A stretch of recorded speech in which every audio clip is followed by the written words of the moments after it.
I've got a question here. Liz, thank you. Thank you. It's here. If you'd like to say your name and your organisation as well. It's always a bit like Museums Anonymous, that, isn't it? My name's Liz and I work for the Arts Council. Hi. I'm really interested in this, as you might imagine, because I work for the Arts Council, and I think one of the things I'd like to question is how do we move beyond the case study into something that aggregates into something more powerful, because I think we've been using the case study as a proxy for all of this for a long time. And I think another idea that's interesting is that idea of users generating their own data. So the Mappiness project, have you come across that? Where people kind of say on a map where they feel the most happiest, and its users get involved via their own phones and so on. So I just wondered if you had any thoughts about, from a research perspective, how we can actually move beyond the case study. I've got a lot of thoughts. I think one of the things that we lack, and it's why I mentioned the taking part data, is population studies. We do have the case studies, and we do have evidence that museums make a difference in local communities on a case study basis. But it's like mining that data. It's fragmented and it's dispersed, and we have to bring it together. And I really do think that we need to look at national data sets. I think we need to analyse taking part, because it's a longitudinal data set. It has users, it has non-users, it has children, it has adults. I think we can use that. I think we can use the ONS, well-being stuff, and what I'm thinking, the household survey. There's a lot of stuff out there, and in the beginning, I think, is to use what we've got, because it is population-based. And that will tell us what we also need that we don't have. But John. But who cares? I mean, who are you doing that for? Why is that important? I can absolutely see the importance of putting users at the centre of your evaluation and understanding what people want from your museum, wherever it is. I'm not quite sure about the value of aggregating that data and trying to tell a national story. Actually, mostly I am sure about it, but I'm interested in having a conversation. But I would ask a question, who is that for? Why do we want to do that? I think at a time, well, I'll respond to that. I think at a time when public sector, funding is decreasing at a rate of knots, it's for all of us, who are passionate about museums and But is it for believe you? in them. Is it for all? Is Well, it for them, or is it for us? I suppose that's. Well, I think I'd go back to that point that users are citizens as well as consumers. They do care. They really do care about museums, and I think the MA, study, it was a small study, the one that Britain Thinks did for them, was very interesting in terms of the outcomes. It was, people were really passionate about museums and very passionate about what museums do. So yeah, I think we all care. Can we, I'd be interested to get a show of hands here really about who does think it's worth us collecting that and having a sense of that data across a group of people, and how important, who's it important for? Is it important for you, for us to be able to collect that data and to have a picture of that kind of sense of what the value, cultural value of museum experiences is? So who agrees that they think it's important? Okay, thank you. And who thinks it's not important and is on John's side here? Oh? Yeah, we've got a few people. Is anybody sitting on the fence? Somebody wants to make a comment. Hang on a minute, let's get a microphone for you first. Can you say who you are and where you're from? Generally, Castle Donington Museum in Leicestershire. Because we are a small community museum, voluntary funded, volunteer run, we get quite direct feedback if we're not valued. People don't come, they don't put donations in the pot. So from our point of view, we are very much interested in what people think of us. But I'm less clear about how that links to the bigger picture and whether it is all the same thing. Certainly as a community museum, the users are as much the volunteers as the people who come and visit the thing, so it's a slightly different picture. So I just wanted to make that point. There's somebody in the red jacket at the back. Yes, I would thoroughly agree with that. I would say the same. There are museums and museums, and museums serve a variety of functions. And I come from a small independent museum from a town of about 11,000 people, where certainly, yes, the town contributes to the museum. In fact, has built up the museum, and certainly I think the people who come to us and the whole town has a sense of well-being from our museum, a sense of identity, a sense of place, because the place shows them and the past of the whole community, and this is their place. Thank you, that's great, thank you. Tony, just behind you. Kerry, just behind you. Sorry, Tony. Hi, I'm Tony Butler, I'm the Director of Derby Museum Trust. It's an observation more than a question. It's around the purpose of measuring value and why do we do it? And I think there's going back to the time of New Labour, we would evaluate projects, we would evaluate our work as advocacy, to get more money, to do more stuff. And I think we were on that kind of treadmill of proving what we did was valuable, so we get more money, and then it would become a self-fulfilling prophecy.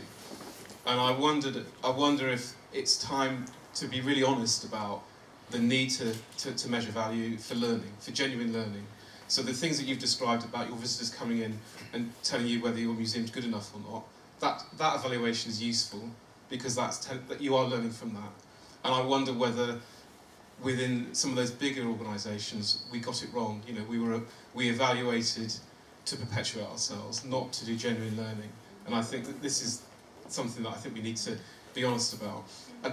Another comment is sort of the yin to Liz's yang of the case study.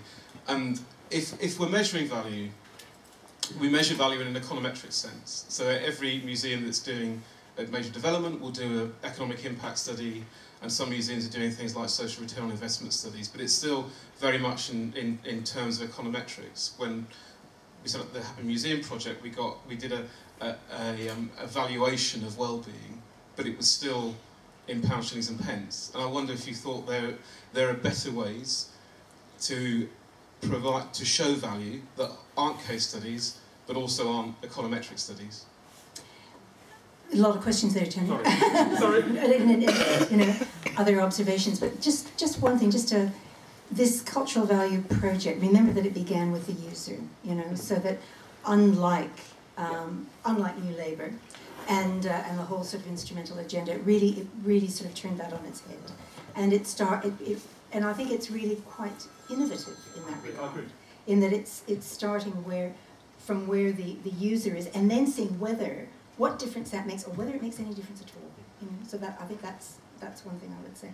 And I think the other thing is in terms of econometrics, and you're quite right about that. And we all have to do this sort of thing if we get involved in any sort of major building project or sort of new development these days. But the other thing that I found very interesting in doing working through the literature on this is that, and again I come back to the taking part thing, but they are using a very different type of rating scale now, and there's somebody by the name of Hassan Bakshi, who's done that work. You're probably familiar with it, and it really, another form of convergence, I think, is moving away from what they called use values, which was very much part of the instrumental agenda, and actually being able to put some sort of a numerical value on a subjective state. And I think that kind of convergence is equally sort of interesting. So I think we're at a point of transition here, to be quite honest. I think it's a very exciting time. Right. Yes. So I was at DCMS this morning speaking to Helen Williams, who's the head of museums and libraries stuff, DCMS. And so I sort of cheekily asked her the question, does Treasury care about anything other than pounds and pence? Because it's not about DCMS, it's about Treasury. And DCMS, of course, are looking much more broadly. Can I just explain the Department of Media, Culture and Sport? So the government department that looks after museums and galleries and sport and all of that stuff. And they've 2, 3, 4 years ago developed a framework that was looking not just at the economics but looking more broadly. But she was just really clear that actually at the end of the day the thing that Treasure are interested in is the economics there. So it sort of brings me back to that thing about who is this for, because I think there is an enormous value to building that sort of big data set, but with a focus on audience and people. I think that's quite an exciting idea. I think it's not necessarily going to influence government to change anything. I think it's not going to influence local authorities to change anything. I think if you're in Northampton or if you're in Derby or somewhere, I just don't believe that sort of case, that sort of analysis is going to have any impact at a local level. So my concern is it really our preoccupation? Is it a sector worry? I think it's a critical point that you made, Tony, which is the danger. This is about perpetuating the way things are, as opposed to pushing and challenging and doing something different. I'm really interested that lots of the museums here are not publicly funded museums, they're independent museums. And again, that's something I would ask, is this an agenda that's driven largely by a sort of publicly funded sector?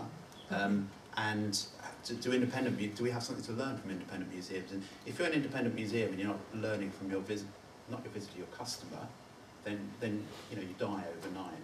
So there's just something really interesting there, I think, in terms of who all of this is for and whether it is about perpetuating. Is it just about propping up ourselves and our jobs and everything else?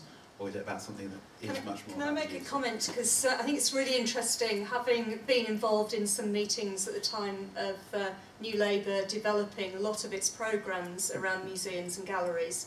It's interesting to see that government can follow trends as well. It doesn't always initiate things. So it feels to me as if there's something about a confident group of organisations and sector who are clear about what their agenda is, and that they are not just necessarily following what policy is, but they are clear about what their value is. And I think what's interesting about the bigger study that this is part of, it's part of something that's funded through the Arts and Humanities Research Council, looked at the cultural value of all sorts of participation, not just in the sector like museums, which may be paid, but also voluntary sector, but also for people, say, young kids who might be setting up a band or something as a teenager.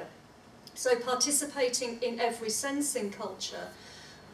So I'm interested in thinking, do we as a sort of grassroots group have a way of influencing this by being confident about what we're about? Do we really believe? And I was interested in the provocation, the second provocation that Carol gave us. Do museums make a positive difference to society? Do they really? And if we believe that, then surely we're the ones that should be trying to get some evidence of that as well. Sheila. Thank you. Sheila Watson. I work in the School of Museum Studies, and before that I was a practitioner. I find all this really interesting and very stimulating, but I want to sort of pose two questions really, because I've been puzzling most of my professional life over them, and even in these sorts of debates I don't know the answers. One is, when we're talking about well-being, and we're talking about how museums and galleries can support this, are we talking about quantity or quality? Because my experience of working in museums was that I could often do work with people. We talked a bit about programmes, which would make a difference if I could spend a lot of consecutive hours with them. But the pressures on me were always to produce numbers. So that's the first thing. I think this is always the danger when we start using these types of things in order to encourage funding. That there's always this difficulty, this tension that's often unresolved. The second thing is, it's more just me being provocative and saying, I think one of the problems that we have in this country is that we don't get much value out of the failures we have, because we spend so much time trying to prove to funders that we do the right thing. And I know from my experience that I did not always do the right thing, but that wasn't the thing that I publicised. I always publicised, both to my committees and to my funders, my successes. And I wonder whether, within this debate, we also need a sort of honest assessment of whether we could be braver and say that some things aren't working, And what would that mean for the sector as a whole? Any responses? Really quick one because I don't want to talk too much. So I'll only respond. I'll respond just to the I'm very interested in the first one, but let me respond to the second one because Arts Council part of that culture. So let me try and sort of face up to that. So I was at a session at the Fitzwilliam a month ago or something, and we had the conversation about failure again. We started throwing around those ideas. Can we have a failure conference? Can we, what can we do? Because it's so important. Where do you learn the most? You learn the most from failure, not sometimes from great success, but certainly not from somewhere in between, which is where we are most of the time. And it is the failure. So how on earth do we face up to that? So and I was, I came out of that. I think I even made some sort of a pledge in the session that I was going to do something about failure. We were going to front up to it. I've done nothing really since then, so that's bothering me. But it really matters. But just to illustrate the problem, so I'm sitting with Helen Williams from DC Department of Culture, Media and Sport this morning, and I'm talking about the big focus that Arts Council's had on resilience and sustainability for museums, trying to make them more resilient going forward. Her first question is, how are you going to show that it's working? How are you going to show the value of the funding that we've given you that it's having in the sector? So immediately the pressure is on me to come to you and say, show us that you're being successful, show us that it's working. It's a really, really difficult culture to break. And it's not even just the funders. What about if we had Arts Council and HLF and whoever saying it doesn't matter, just go and spend the money and fail and have some fun? It still wouldn't work, because then what do you say to your local authority paymasters? Oh, well, we failed. You've got to change society somehow if you're going to do that. But I want, sorry, that's what I'll say because I said I'd be quick, but I want to know the answer to that. I want to make a difference in that particular sphere. Any responses? Okay, Richard. And then we'll, sorry, do this. We'll do the Richard over. We'll do 90 creative Richard, and then we'll go. I'm the first of your many Richards this evening. My name is Richard Clark and I'm the Chief Executive of Mighty Creatives. We're a children's charity and we're funded by Arts Council to help connect children and young people to art and culture. And I just wanted to offer 2 observations from our work. The reason why I was with John on the "is this important" vote is because I'm still not sure we're framing it in the right way. And I thought it was really interesting watching the audience and the 2 initial responses to the question about value and our relationship with society were from smaller organisations. And the larger the organisation you go, the more abstract our sense of a relationship with society and community. The smaller the organisation, and certainly the more volunteers that you find in the organisation, the closer our relationship with society and community. And in fact, asking the question, do museums have a positive impact upon society, kind of already assumes that museums are separate from society.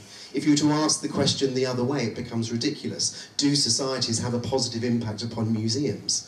It's an odd way of framing our difference. And I think small community-led organisations, they are communities.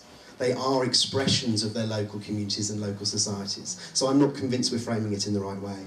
Also, just in terms of value, I still think we're using instrumental terms to understand intrinsic value. So we're still trying to look at our contribution to education, well-being, and all those kinds of things as largely instrumental issues. And we've been running a series of debates in the region trying to explore the value of culture to childhood.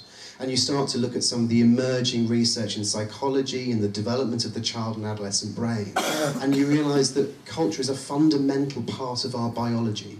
And I think we aren't yet nearly deep and rigorous enough in understanding what culture gives us as a species, because we're still trying to compete on political terms.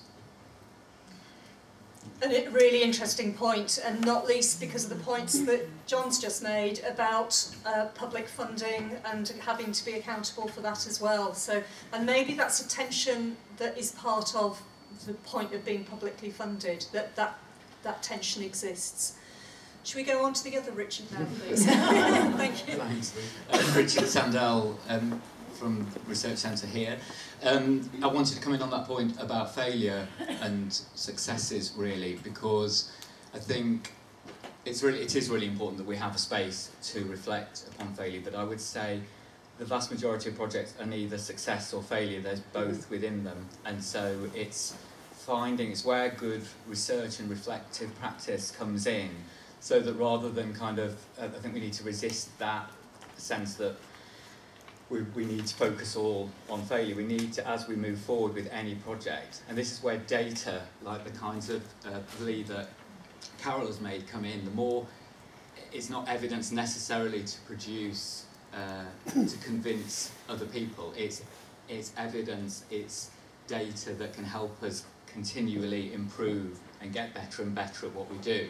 And so I think we do need to be able to have a culture of being more honest about failure, but it's more as an ongoing thing. It's not, there are funding regimes around particular projects where you are encouraged to talk about failure, but it's, Jocelyn and I are involved in one at the moment where we're being particularly asked to talk about failures, but it's not, it's just as part of also a successful project, and it just helps you then develop and get better and better. So I think I just want to make a plea on that, resisting that divide. Thanks very much for that, Richard. And actually it is quite a discipline to begin to think about failure in a positive way, because we're so conditioned to think of it as being negative. So I think, you know, the point is saying it's actually a really integral part, and it's not black or white, it's not right or wrong, but actually it's about us working more effectively. Could I come in here just before there's another question, if you don't mind?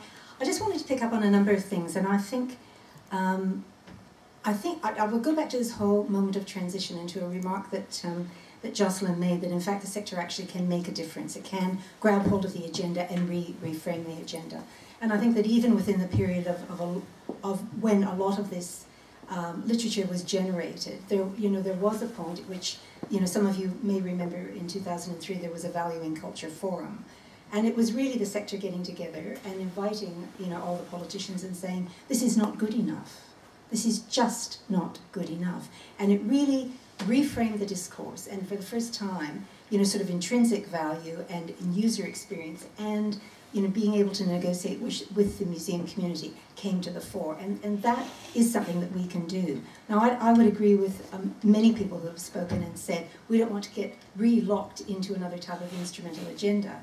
But we still don't have a language by which we can stand up and really define ourselves in a very positive way. And I do think that at a national level, a nation is showing its value for culture by the amount of money that it puts into it. If it values the NHS, it sequesters it, and it says we won't take money away from it. And if it values education, it does the same thing. But culture is very much slipping off the radar right now. And I think that's really important, because I think that says something about where a society puts culture. Is it essential, or is it a nice to have when things get tough? Really interesting point, thank you. First, very briefly, I wanted to mention that the only successful discussions I've had about failures has tended to be over a few beers in the bar after the conference, and that attempts to discuss them in conferences has been tended to be a little bit harder.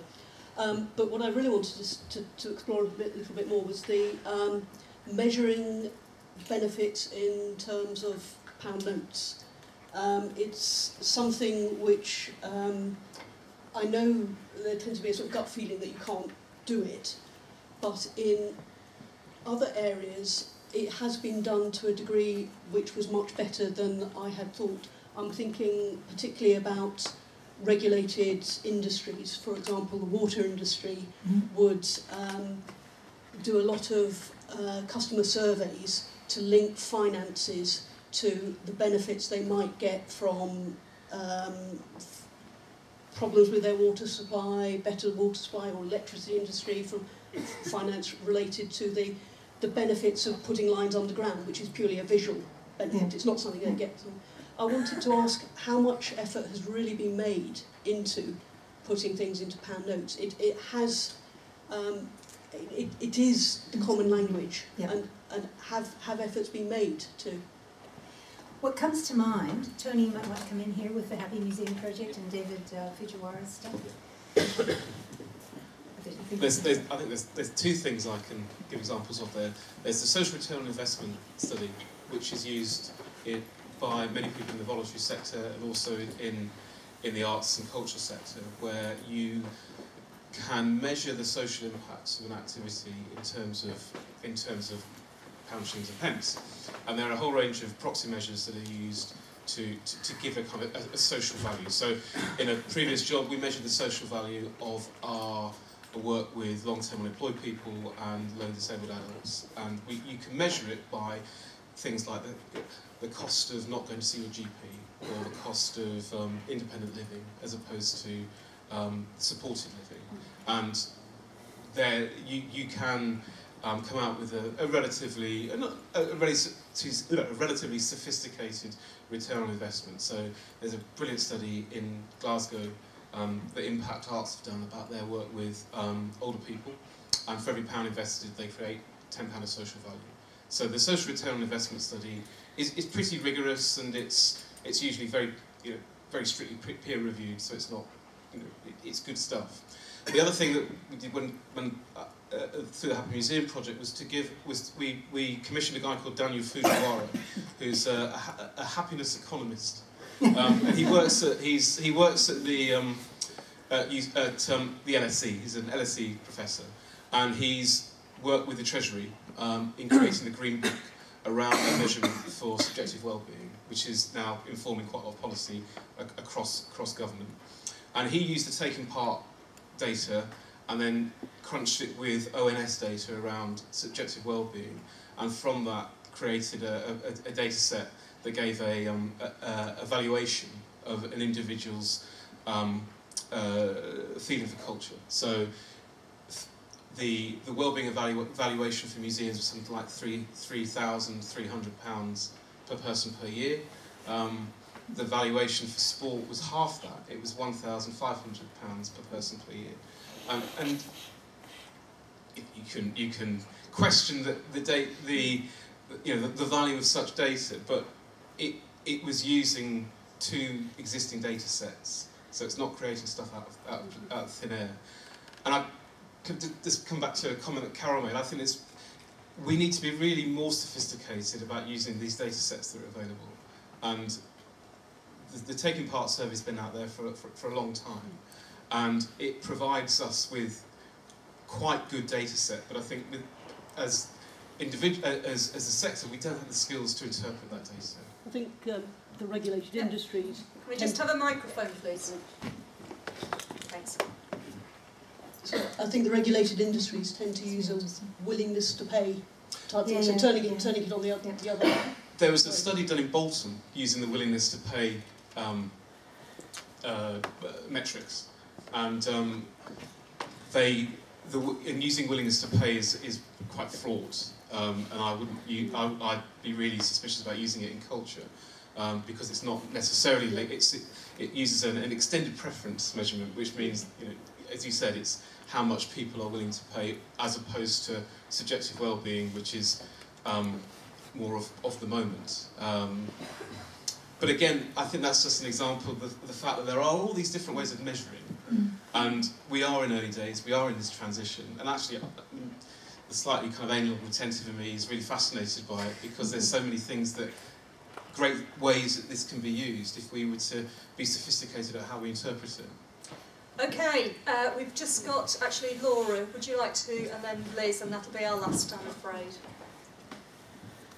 Laura Hadler, Senior Curator for Leicester Arts and Museum Service. I was just really interested to hear, obviously we can see how the idea of quantifying social value is really useful for us all who are trying to get public money to fund public projects, but then that just kind of makes me question what the tension is between the research you were doing, where actually you were putting the user experience right at the centre. Obviously working in Leicester City Centre, there's been a lot of statistics bandied around recently, for example, about the amount of tourist money that's going to be brought into the city by, certain recent events. And what would you be talking about? and whenever that comes up, if I'm sat with someone who isn't involved with the university or the council, then that Joe Public, that man on the street, says to me, well, where are all these millions? I'm not seeing them. And actually, this idea of social value has very little meaning to most people on the street. So I just wonder if we're wanting to put the user experience at the centre of how we judge cultural value, how we can reconcile that tension between always having to pay and as I say, but understanding at the same time that looking at people not attending their GP is an economic benefit to the country. Just interested in the panel's idea of where those tensions can be reconciled. John. Oh, gosh, I don't know what to say to that. Carol, will you answer? Nope. No, I think that's really interesting, and I think it's. I'll tell you what does come to mind is that, you know, John made a comment earlier about who are we doing this for? Is it for us, you know, who sort of work in museums and, you know, want to keep our jobs? But in fact, I think it is for the public. And what do the, you know, the public are citizens, you know, and the public care how public monies are used, and they care where their investment through taxes actually goes. And I think part of this transition that we're in, I think is you know, and I made the point earlier about the fact that I think our evaluation and research agendas can be reframed, and I think that we should be, you know, asking people where, you know, where they would put the value and where they want that value put. I think that's the future. Tony's absolutely desperate to respond to that. Literally, just a minute, Tony. Quick thing about the social return investment methodology works with users. So the data comes from users. So you can't create the data without interviewing the user. So that there is a kind of robustness there. The other thing is, we had one of those Britain Thinks sessions about museums in Stowmarket at the Museum of East Anglia Life that I was running at the time.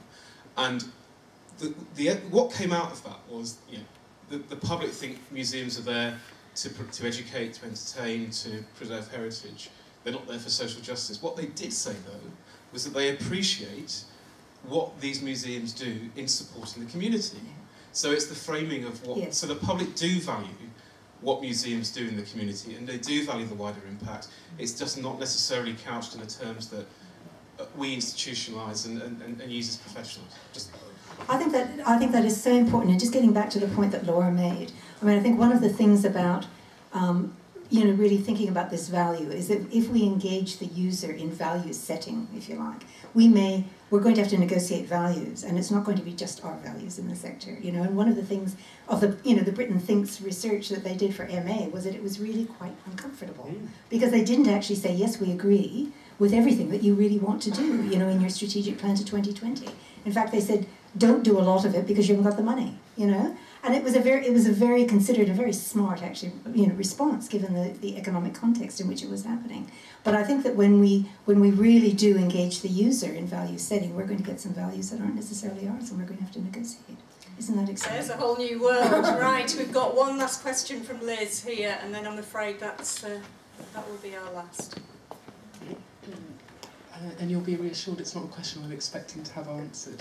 But I wanted to share with you something I've been thinking about a lot, which is, because what this all makes me think about is, therefore, do we need to invest in a different way in order to enable people to generate different results, or to explore projects differently? Because, of course, the eternal paradox is that we're investing public money in public institutions on behalf of the public, and it's the citizens that are going. And so, for me, it just makes me think about, because I monitor grants from all of the wonderful museums in this room, have received money and done amazing projects, and I see the variations happen, which are the kind of what Richard was talking about, is those changes along the way that says that you're learning, not necessarily a failure. And so it's not a question that I expect to get answered, but I think there is something that perhaps John and I need to talk about how do we invest, or should we invest public money differently? Yeah, interesting. Right, I think we won't ask our panellists to respond to that, but I think that's something for us all to go away with. And I think there have been some really fascinating questions and responses here, and I think clearly this research has provoked some really interesting ideas, and I think this is absolutely the beginning of a discussion, and I think it's something that will shape and frame what we'll be doing in the future. So I'd like to say a huge thanks to Carol and to John for their involvement in this. I'd like to thank the College of Arts, Humanities and Law for supporting this, and I'd like to thank those people who've helped this evening and in terms of the preparation as well. But I'd especially like to say thank you to all of you for participating in this. We really appreciate your involvement. Thank you.